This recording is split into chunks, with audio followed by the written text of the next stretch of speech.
Hello అండి, అందరికీ నమస్కారం. అందరికీ ఉగాది శుభాకాంక్షలు.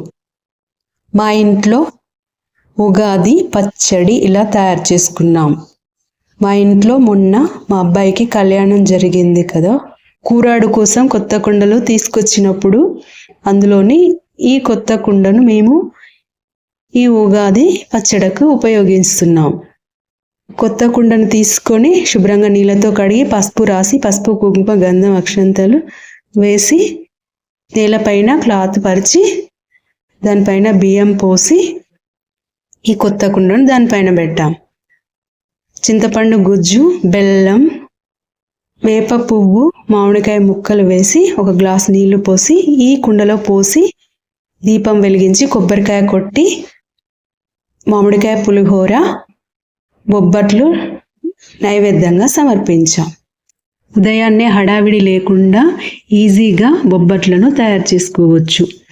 నైటు శనగపప్పును నానబెట్టుకొని ఉదయాన్నే ఉడికించి బెల్లము, శనగపప్పు మెత్తని పేస్ట్లా తయారు చేసి పక్కకు పెట్టుకోవాలి.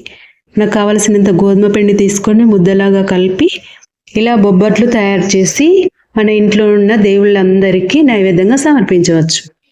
మా ఇంటి ముందున్న మెయిన్ డోర్ కోసం చామంతులు, గులాబీలతో తయారు చేయించిన పూలమాల తీసుకువచ్చి మెయిన్ డోర్కి అలంకరించాం.